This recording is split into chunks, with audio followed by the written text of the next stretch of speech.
All right. Netflix live action One Piece series unveils the colossal sets. So this is the concept art, but we do get to what for the Going Merry at least.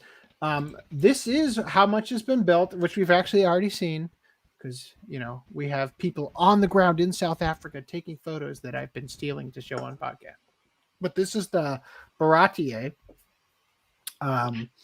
You personally sent them to South Africa. What? I said you personally sent them to South Africa. I didn't just happen to find them on the subreddit for the Netflix live action One Piece or see them on Twitter and then repurpose them for our show. But yeah, it seems very abundantly clear that, like I said, they're going to CG the top part because you're never actually going to see the people up there. They're or only from the inside, effectively. And then we've got new cast members, which we'll talk about in a minute, but we'll talk about that in a minute. So here's the worst audio quality I have ever heard in a behind the scenes thing. And also the showrunner is like in shadow. Like, who did this?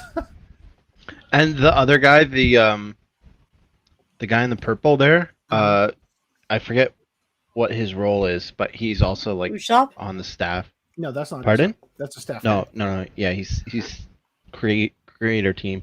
Hashtag biggest One Piece fan is what he calls himself. Yeah, he acts so awkwardly too. It's God. like, it's like legitimately, Inaki Godoy or whatever how you pronounce his name, the guy who's playing Luffy. Like, he has so much charisma that like the other two guys next to him are just like they're taken down like 5 more pegs after already being just unlikable, kind of, not very entertaining on screen. And I also love, we've also got the guy filming with his fucking phone down here, which must be why the audio sounds so fucking awful. And you can hear the winds of South Africa getting into the microphone and shit. So we've got the Miss Love Duck. This is, what's her name? Alvida. Alvida. Yeah. And then this is more concept art. Guess she's got a vanity issue. Hence the big mirror. Yeah, you could say that. There's the Going Merry with Luffy on top. The Baratie. So the Going Merry is a bottom. Yes, topped by Luffy. The Baratie. So this whole part, like I said, is going to be CGI. I'm assuming, including the mast sticking out here, which is going to connect up. So because that wasn't in at least not what we've seen so far. Mm-hmm. I would, if it were me though, I would honestly, I would build this whole piece in 3D. I think it would be easier to build this whole piece and perhaps more of it, at least for lining up purposes, in order to track the footage on to, or the 3D camera onto the footage. This is the interior. So we previously looked at an image that seemed like it could have been the Baratie. And this is the concept art, which is probably revealing, that was what we were looking at. Quite the fucking mural. Like, holy shit, I can't wait to watch this. Yeah, you say that now. Let's wait.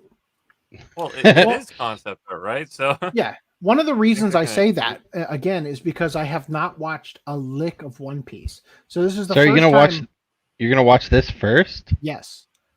This is going to be let down by One Piece that I have. Anime. This is going to be the only opportunity that I have for Netflix to watch a live action Netflix anime adaptation, having zero experience other than just like the things I picked up on podcast about, this character loses weight, all that kind of stuff, right? You're going to watch the anime and be like, this sucks. It's not like live action at all. Maybe. We'll see. Anyway, so there's a time lapse, which we'll see at the end of them building the Baratie.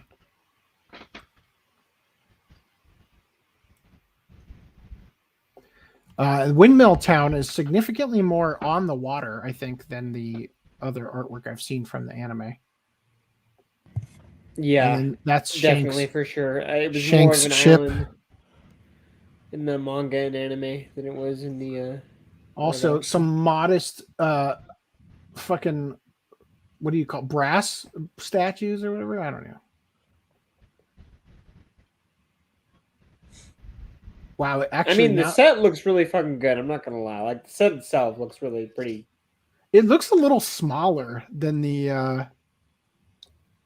It looks a little bit smaller than the concept art made it look. With this, this looks way more grand here, Yeah, right? Like for sure. But then again, once they film it with like, wow, no, That's it, Tar. it just is it even centered? Like, I guess it I- is. Something about it feels off. But once they film it with like cinema cameras and whatnot, and the focal depth is going to be different from a fucking cell phone camera, it'll probably look a lot cooler. Plus, the lighting is going to look cool with like the little free floating lights hanging down and all that. It'd be hilarious. It's just like, yeah, let's use the natural lighting for realism. Yeah, it's all What is dark she? and- What is she supposed to hold? A Nazi flag. A sword or something? A pitcher of beer? That'd be funny. A dildo. Well, Reese, guess get that's your going in the mind out of the thumbnail. fucking gutter. She's gonna be holding the head Damn of it. that girl from the Resident Evil thing. All right, we've got the duck head from there, and I Oh guess God. Alvida has pink balls to throw at you with little hearts on them. Here's the going Mary. This is the actual model of it, right? Versus They the have concept art. Satan goat instead of the regular happy looking goat. Yeah, so previously we looked at this. This was clearly like the armature that's underneath the sculpture, I guess, that went on top.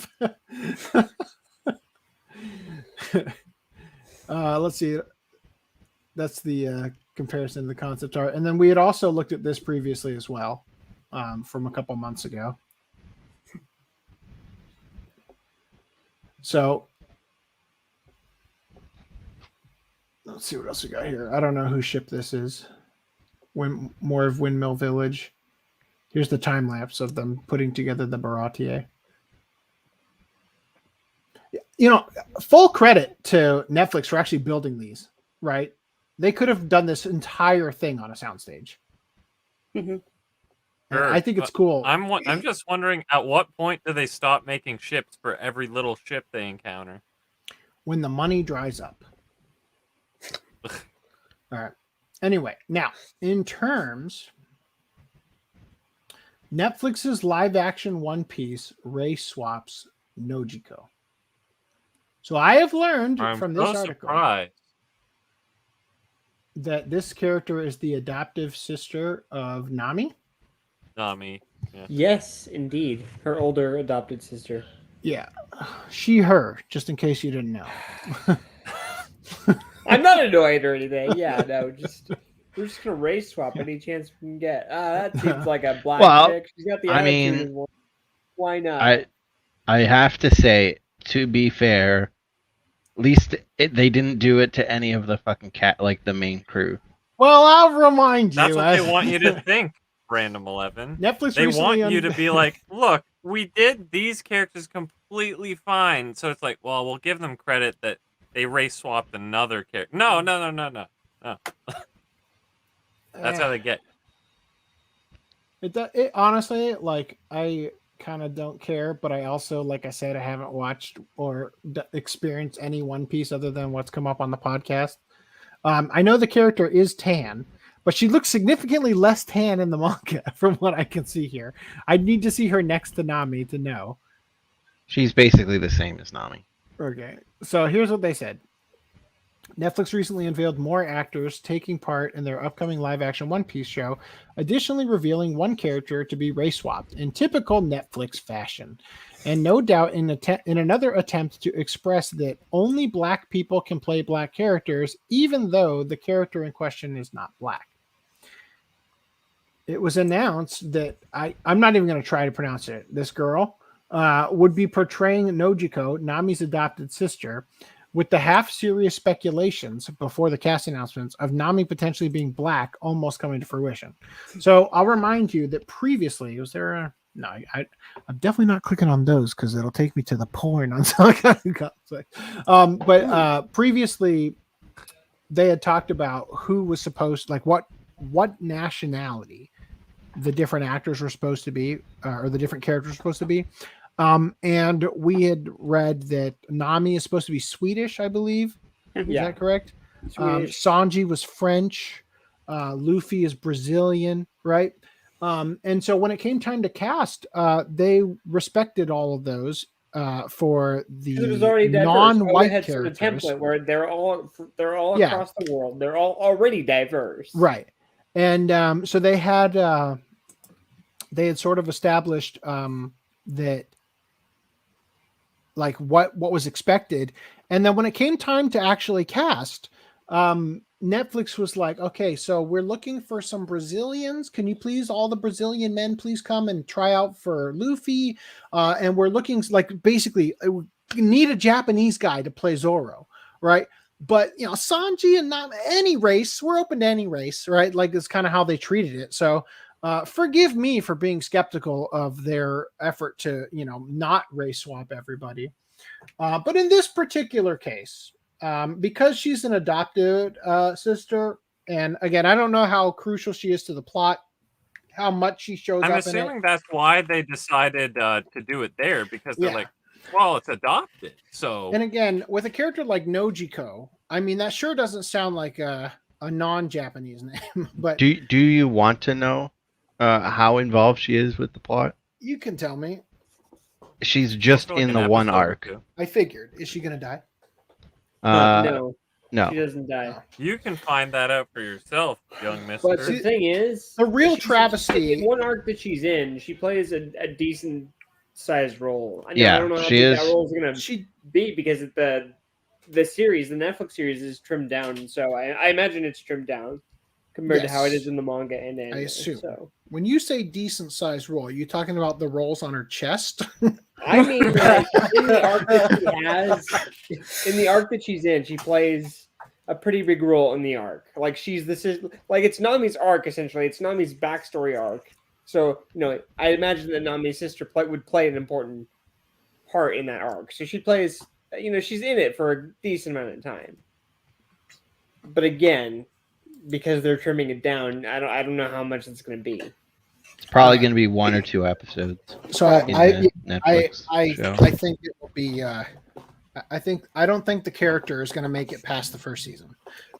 Soon they'll be swapping everything. Hey guys, it's Boa with small tits. Oh, yeah. No, that was that. See, Would that that was. be called a tit swap? I was gonna make that joke because I just like I haven't seen a full body picture, but I don't think she's gonna live up to the.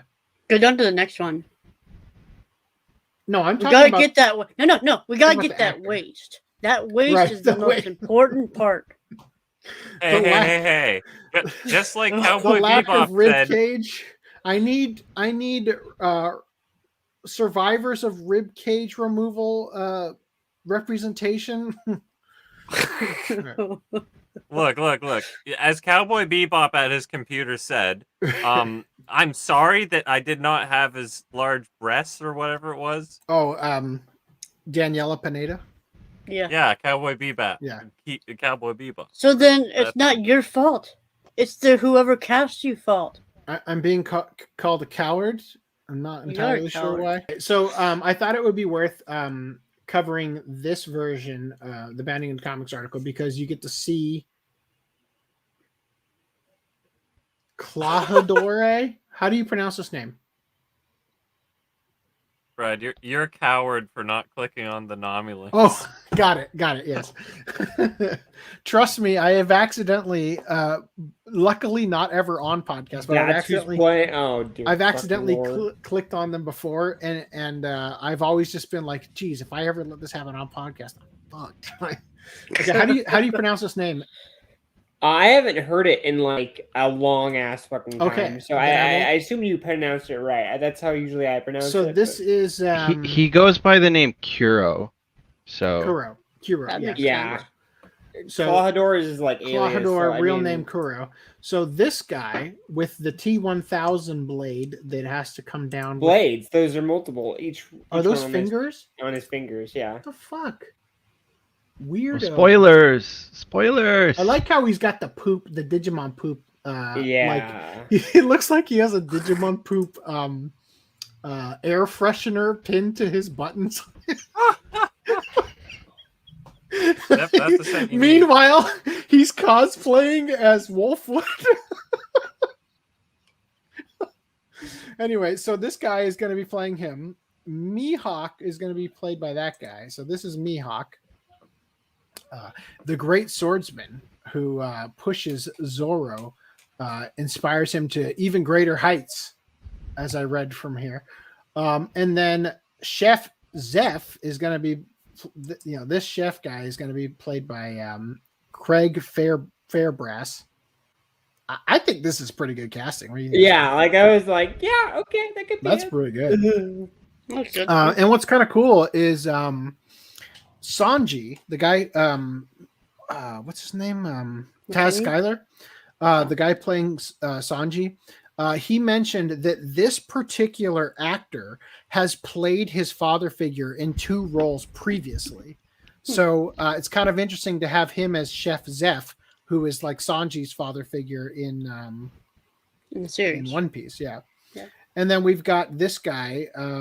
Is this Helmeppo? Father of Helmeppo? No. Langley Oh, yeah, Kirkwood. yeah. That's the father of Helmapple, Captain Morgan. So this guy is going to be played by Is that Captain Morgan?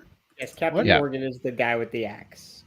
Yeah, should have gotten Gordon Ramsay. Those what idiots. That's good. Right, yeah. Oh, and then Kaya over here is this character getting these brunettes to play blondes. How dare you? No, right? And then we already talked about Nojiko, Oh yeah. who again, like she looks decently tan. Like I will agree. Yeah, I don't maybe think you're the right. character is black. I think it's pretty obvious that she's not. I mean, But- if they're on the sea, they're gonna get a tan. Yeah, but I'll just say that if this is what the character looks like, then I don't have an issue with this at all. You know, especially because it's not a character that's a blood relative to Nami. That would be a really odd turn of events if it turns out that in the final arc they learned that they're actually not adopted sisters. Right. They just have Well, a different dad. Oh, I guess it they was weren't they found at the same time? Green They Line? were. Yeah. They were. So they could be biological sisters. Yeah, but In theory. again, if they are, as long as they're not twins, then the storyline could still work. That actually would be really fucking weird. You know how fraternal twins don't look alike, Mhm. and it would have been like a So black Nami- father, but Nami's Nami got the mom is white white. trait and Nojiko got the black trait. Right, exactly. I mean, if there was a Fraternal gangbang, race. it could, in theory, happen. Is in the history of the world has this ever occurred? Could you? That'd be weird. Like you know how some people for scientific purposes they do this stuff where they take the girl Octomom, right? She was taking something to like greatly increase fertility, right? When she got pregnant with the 8 kids at once or whatever. Jesus Yeah. Christ. Do you think that if you went to a porn set and just scooped up all the jizz into a syringe and like spun it around and mixed it Oh. and then shot it into a Octomom situation that you could theoretically have 8 different dads? I don't know if it's happened naturally ever, but I'm pretty sure I read a story about I think it'd only be one sperm, one egg. I like how I give Well, it like the there's- most optimum situation for it to occur hypothetically around animals. I don't think it's ever happened naturally. Yes, No, I don't know. I think don't- anybody's ever porn star jizz turkey basted themselves. Well, I mean, if you had a gangbang situation, in theory, it could happen, as long as there was 2 eggs that were ready to be fertilized, right? Yeah, but Um, you don't need to have 2 eggs to have twins. They splits. no, fraternal twins. Obviously, it would be impossible for an identical twin, but for a fraternal twin, where there are 2 eggs that both get um, what's it called? Where the Fertilize. sperm fertilize. There you go. The Then twins, yeah, it splits the egg or whatever. no, that's only for identical twins. Fraternal really? twins do not. They have 2 different eggs, 2 different sperm. Anyway, so the one thing I'm pretty sure I read somewhere that there was like a surrogate parent for 2 gay people where she had both of their sperm implanted to different eggs, so they were having twins, in quote. Hashtag But one was the one guy's kid and the other one was the other guy's kid. I'm pretty sure I read that somewhere. Yeah, Was that you that and your all- partner? that perhaps? weirdly sounds vaguely familiar. So yeah, anyway, these are the characters from One Piece. I'm cool with it, whatever. I'm still looking forward to it. Now, I saw this. 3 years to the day for Mark Jobst shooting the epic Blaviken sword fight with Renfrey and Geralt for the pilot of the Witcher series. The skies rained on us in biblical proportions. This was a rare pause in the storm. Right? So this is the like the first episode of The Witcher that has a sword fight that they do not top the rest of the series. Right? The really intense cinematography and Henry Cavill's ability to wield the sword is just breathtakingly, like the amount of control is inhuman that he has on it. Now, not a single episode after this one features such an amazing fight scene. It was jaw-dropping, and I really hope for more. Reply. Takes a lot of doing, my friend. There'll be more in One Piece. He's the director for One Piece as well. So he's the director for One Piece, Hannibal, Daredevil, The Punisher, Luke Cage, Tin Star, The Witcher, and Berlin Station. Now, I don't see severed hands in One Piece happening, but he's really selling this too, because this person quote tweeted, "This fight scene still gives me goosebumps. Watch out for One Piece then." So he's really selling this idea that One Piece with Zoro is going to have some intense sword fighting in it. So that's cool. I don't even remember that fight scene that you're talking about from Witcher. Honestly, if you watch it again, like I'm telling you, pay attention to how the camera frames. Who is he fighting? It's just the people in that town. Oh, okay. Right in the beginning, when they all start coming after him, there's just the way that he gets the sword from point A to point B. Just like it doesn't look like he's swinging it. It looks like he's literally just moving his hand and positioning it into this next place. And there's just a way that it's filmed where it just looks amazing. Like it's not like a Lord of the Rings fight scene at all. Anyway, now I spoke to my friend Nick the other day. He runs this YouTube channel where he did an interview with the storyboard artist for Raised by Wolves. And it turns out that this guy who did the storyboard art for Raised by Wolves is working as the storyboard artist for the Netflix live action One Piece. And he, in this video, which I've linked in the doc if you guys want to check out this segment, they go on to talk about the One Oh my Piece god. stuff. And he says in the thing that when he was granted the task of doing the storyboards, everything was tightly kept under wraps and they hadn't like cast people yet. So when he did the storyboards, he had to use the characters from the manga instead of the actors. So he storyboarded the show using these designs. So I thought that was kind of cool.